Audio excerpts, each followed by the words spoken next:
Yeah, Linux is always moving forward, and the last few weeks have been no exception, especially when it comes to security and kernel development. And if you're running a Linux machine, whether it's a desktop server or something more experimental, there's plenty going on that you should probably be aware of. First off, a pretty nasty vulnerability was found in the NetFilter NFT subsystem, specifically in the pipapo set module. It's a double free bug that can be exploited locally through crafted netlink messages. In simpler terms, a regular user on the system could potentially gain root access. That's bad news for shared systems or environments where multiple users have accounts.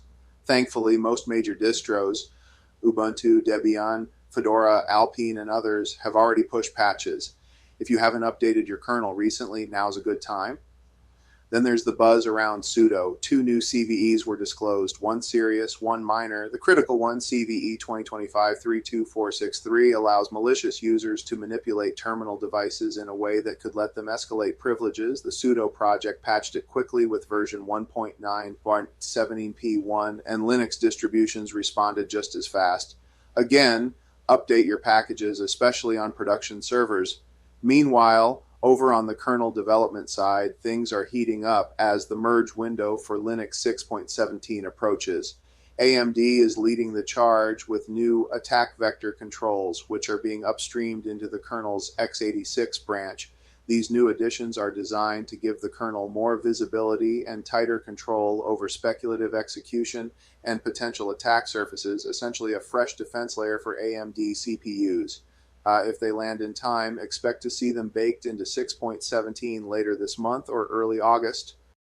Not everything is smooth sailing, though. Linus Torvalds recently decided to drop bcachefs from the upcoming kernel.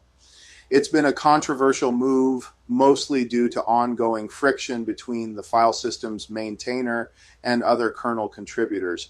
The feature itself showed promise, but the issues surrounding it apparently outweighed the benefits for now. It may return in a future release, time will tell. On the desktop side, the Ubuntu team is rolling out backported hardware enablement updates, HWE for 24.04 LTS.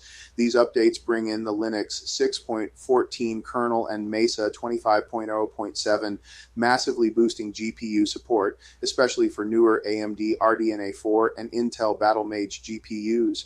Early benchmarks show up to 150% better gaming performance, which is a solid win for desktop users. So overall, it's been a productive and security-conscious month in Linux land. Kernel 6.17 is shaping up to be another significant step forward, and the security response from the community has been fast and effective.